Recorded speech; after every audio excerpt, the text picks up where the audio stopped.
Hello and welcome dear students. So today we are going to learn very interesting topic, and that is the solution of difference equation.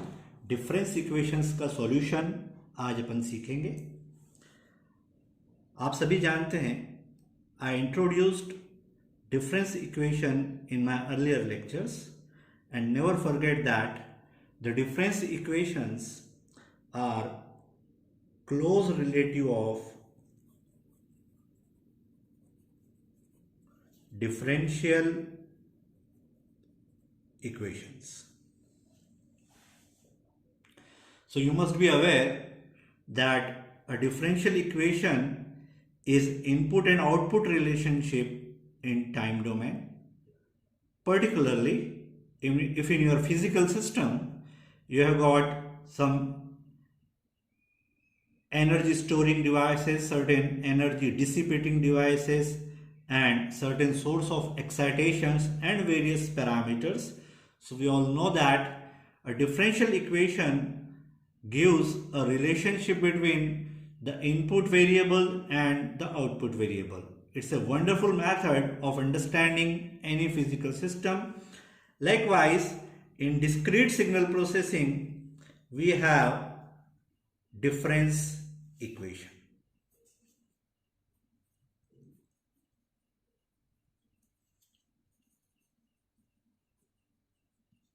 So to say, now what is the basic difference between differential equation and difference equation?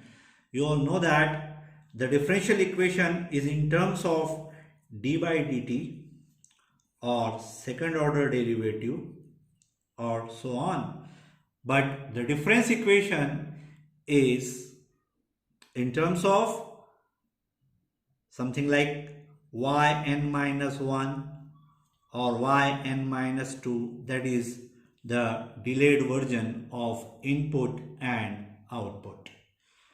In my previous class or previous classes, I have told you that there is some general form of difference equation in DSP, and it is written as sigma k equal to 0 to capital N ak y n minus k, and is equal to sigma k equal to 0 to capital M bk x n minus k.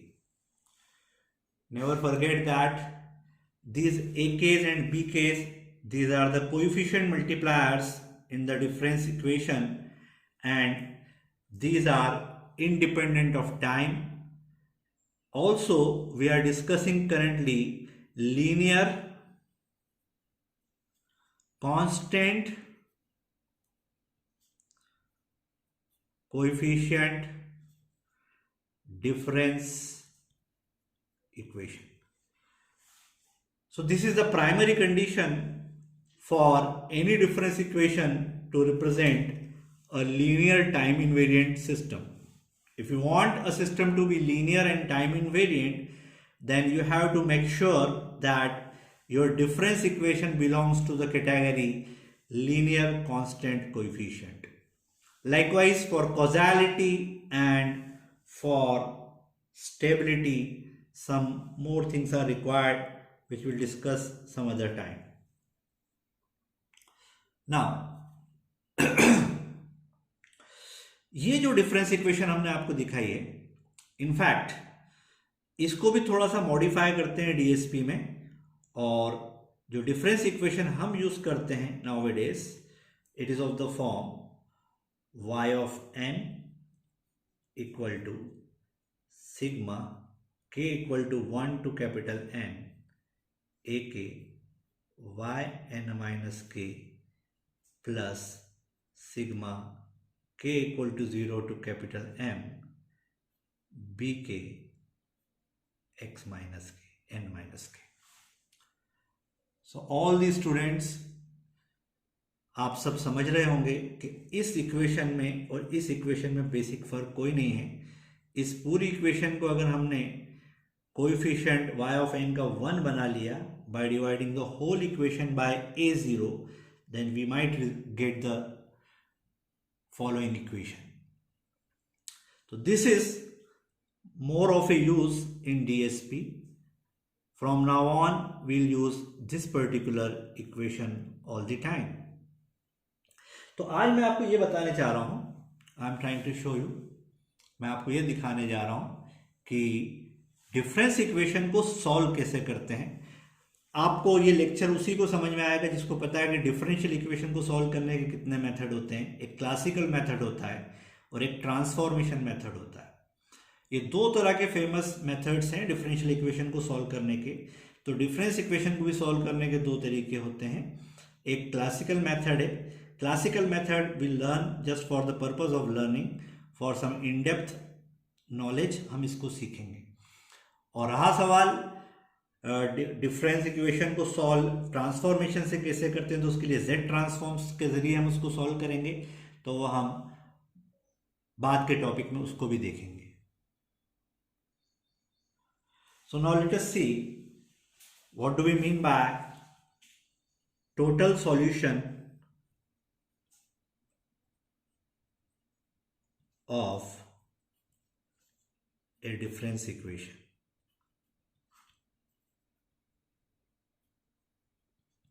Difference equation को का total solution कैसे निकालते हैं। तो आपको याद होगा, मैं डिफरेंशियल इक्वेशन में भी ये सब चीज़ें हम पढ़ चुके हैं कि डिफरेंस इक्वेशन को सॉल्व करने के लिए जो हमारा आउटपुट है y of n, it will be made up of two parts. One is yc of n and another is yp of n। आप डिफरेंशियल इक्वेशन का जो नॉलेज है उसको आप रिवाइज कर लीजिए, रिविजिट कर लीजिए। So this is particular integral जो आप कहते थे डिफरेंशियल इक्वेशन में, यहाँ पर पर्टिकुलर सॉल्यूशन कहते हैं इसको अपन। This is called particular solution and this is called, in our earlier classes we used to call it homogeneous solution और कॉम्प्लीमेंट्री फंक्शन।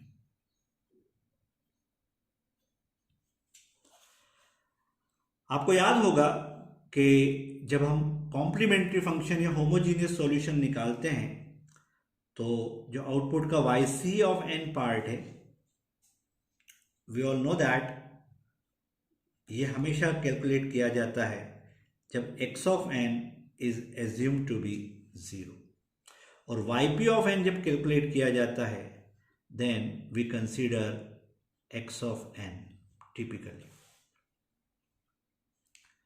उसको लेकर ही उसको सॉल्व कराया जाता है। तो जब yc ऑफ n निकालेंगे आप,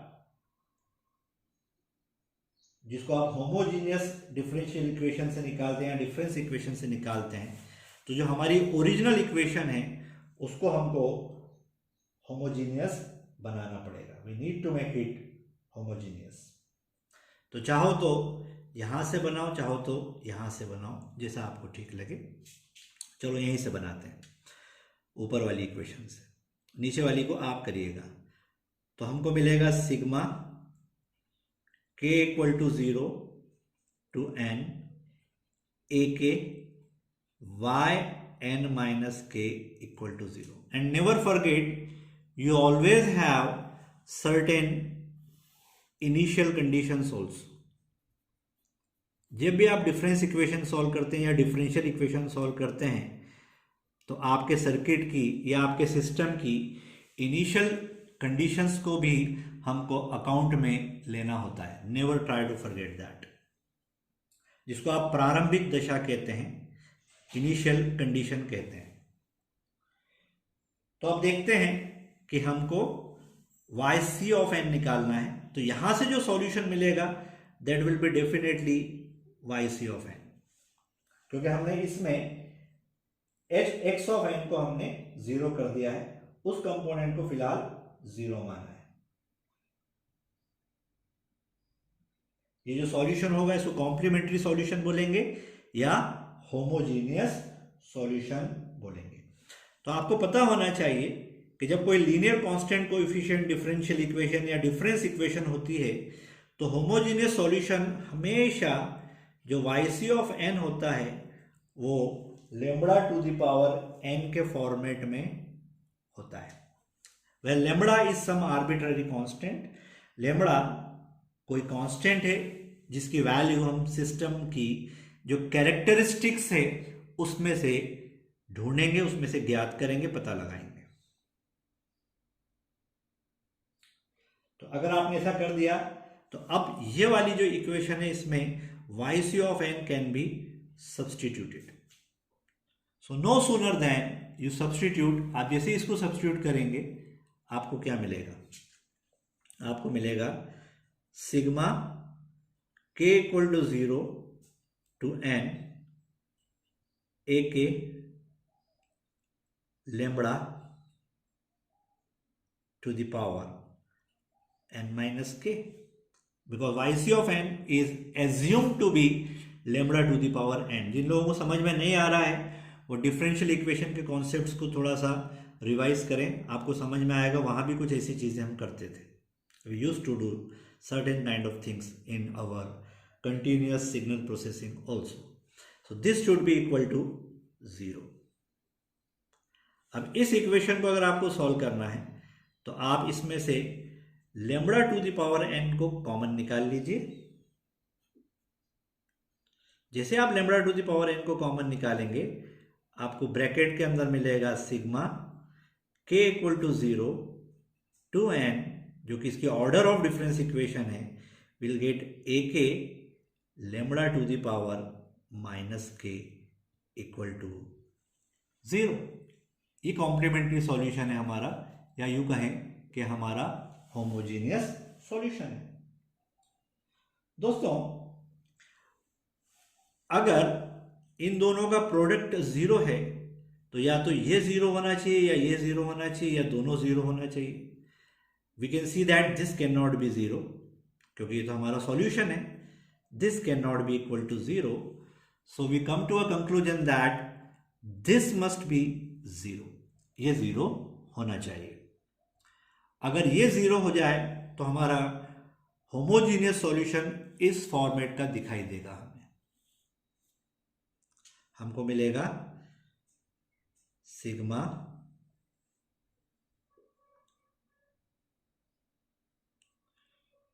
k equal to 0 to n will have a k lambda to the power minus k equal to 0।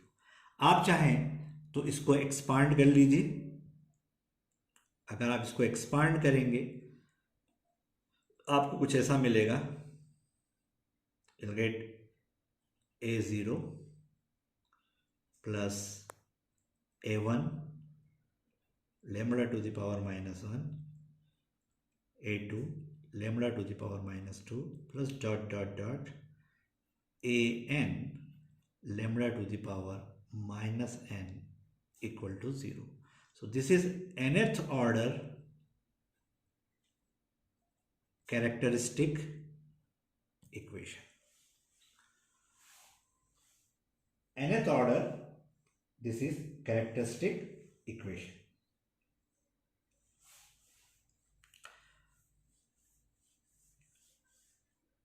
इस इक्वेशन को आप वेरियस फॉर्म्स में लिख सकते हो। अगर आपको लेम्बडा का पावर निगेटिव अच्छा नहीं लगता है तो आप निगेटिव पावर को भी हटा सकते हैं। कैसे हटाते हैं ध्यान से देखिएगा। This equation I am going to remodify this. इस इक्वेशन को मैं और मॉडिफाई करने जा रहा हूं।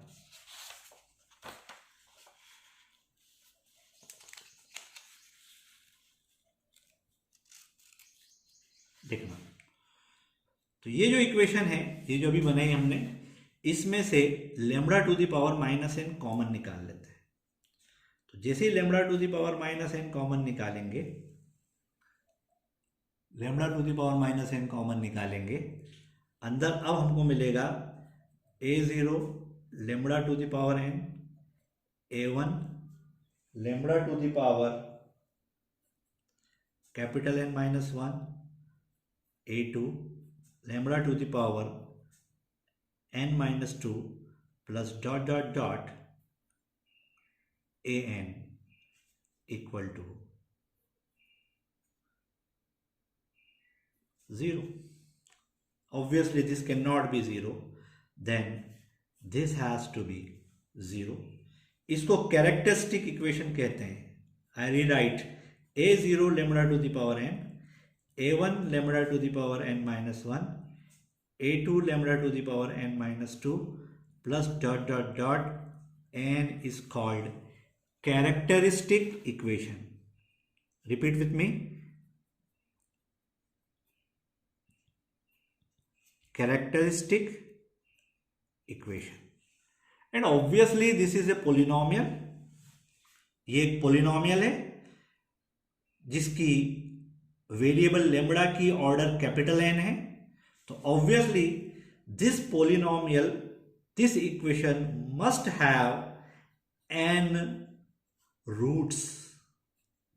ये एक मैथमेटिकल इक्वेशन है, इसकी कैपिटल एन जड़ें होना चाहिए, कैपिटल एन रूट्स होना चाहिए.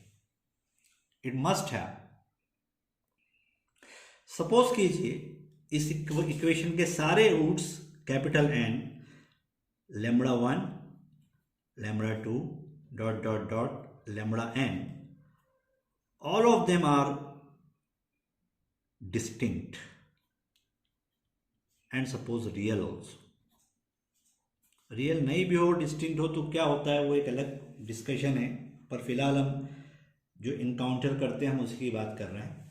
Suppose this is distinct and real. अगर वो डिस्टिंक्ट और रियल होंगे तो आप सबको समझना चाहिए कि अब इसका सॉल्यूशन बनेगा Y C of N equal to some arbitrary constant alpha 1 lambda 1 to the power small N plus alpha 2 lambda 2 to the power small N plus dot dot dot alpha N lambda n to the power small n. This is the prototype of homogeneous solution. Now alpha 1, alpha 2, alpha 3 they are called arbitrary constants, और इनकी value हम बाद में जाके निकालते हैं total solution के अंदर से, जब हम इनिशियल कंडीशंस को सब्स्टिट्यूट करते हैं तब उसको निकाला जाता है. आपको याद होना चाहिए सारी बातें. Never forget.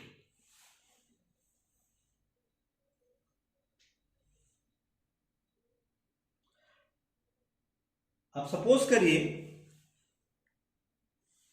कि लैम्बडा 1, लैम्बडा 2, लैम्बडा 3 इसमें से कोई एक रूट या एक से ज्यादा, हम एक के लिए समझते हैं, वो डिस्टिंक्ट नहीं है बल्कि रिपीटेटिव है. क्या है? डिस्टिंक्ट नहीं है बल्कि रिपीटेटिव है. सपोज लैम्बडा 1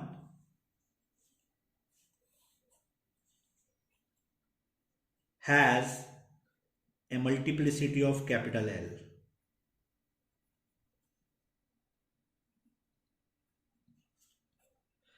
तो ये जो रूट है जिसको आगे जाके आप पोल्स कहेंगे, ये कैपिटल L मल्टीप्लिसिटी का है. तो अब बचे कितने? टोटल n रूट्स थे, उसमें से लैम्बडा 1 ने रिपीटेशन कर दिया कैपिटल L, तो बचे हुए रूट हो जाएंगे n माइनस L, रिमेनिंग रूट्स. अब इसका सॉल्यूशन का प्रारूप कैसा होगा देखिए बड़े ध्यान से. ये सब आपने पढ़ा है सर्किट एनालिसिस में, यू मस्ट हैव स्टडीड. नहीं पढ़ा है तो अब भी आप उसको रिवाइज कर लीजिए. तो ऐसी सिचुएशन में वाई सी ऑफ एन ऐसा नहीं होगा बल्कि ऐसा होगा. It will be equal to again some arbitrary constant alpha 1 lambda 1 to the power n plus alpha 2 arbitrary constant small m time की जगह lambda 2 to the power n, sorry lambda 1 to the power n, क्योंकि lambda 1 के लिए कर रहे हैं अभी, तो plus alpha 3 n square lambda 1 to the power n plus dot dot dot n roots आना चाहिए, कैपिटल L रूट्स आना चाहिए. तो कब तक जाएंगे? ऐसा करते करते करते अल्फा L और n to the power capital L minus 1 और of course lambda 1 to the power n। ये तो रिपीटेड रूट्स का सॉल्यूशन हो गया और प्लस इसके बाद के alpha L plus 1 onwards lambda 2 lambda 3 जो भी होते हैं to the power n plus dot dot dot last वाला आएगा अल्फा n, लास्ट वाला ऑफ कोर्स अल्फा n फिर से होगा और उसका आ जाएगा lambda n to the power n। ये सॉल्यूशन है इसका, फॉर्मेट उसका। आई होप यू अंडरस्टैंड, आपको ये समझ में आ रहा होगा।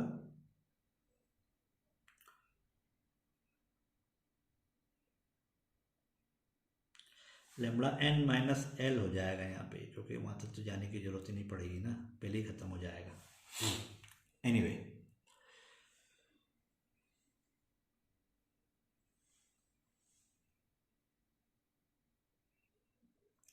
Now consider what shell happen. अच्छा, इसमें हम अभी कॉम्प्लेक्स जो रूट्स होंगे उसको फिलहाल नहीं ले रहे हैं, वो बाद में देखेंगे। अभी रियल और डिस्टिंक्ट की बात करी हमने और रियल और रिपीटेटिव रूट्स की।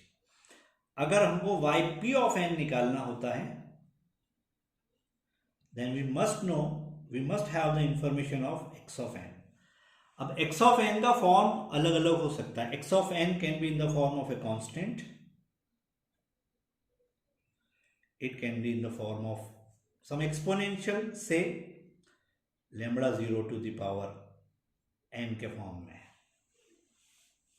of course it can have some multiplier also, amplitude उसके साथ हो सकता है, साइनोसाइड के फॉर्म में हो सकता है, कोसाइनोसाइड के फॉर्म में हो सकता है, बहुत सारे फॉर्मेट हो सकते हैं। But lambda 0 to the power n उसको टैकल कर लेगा। यहाँ पे लैम्बडा 0 की जो वैल्यू है वो हमारे रूट्स में से किसी के बराबर नहीं होना चाहिए। It should not be equal to any of our roots. अगर होगा बराबर तो फिर उसका जो फॉर्मेट है वो बदल जाएगा, वो अपन बाद में देखते हैं, तो yp ऑफ n का सॉल्यूशन फिर कैसे निकालते हैं? तो इनपुट जिस फॉर्म में होता है आउटपुट भी उसी फॉर्म में पाया जाता है। तो जैसा स्टिमुलस होगा वैसा रिस्पॉन्स होगा, सॉर्ट ऑफ। अब इसको एक एग्जाम्पल से समझते हैं अपन।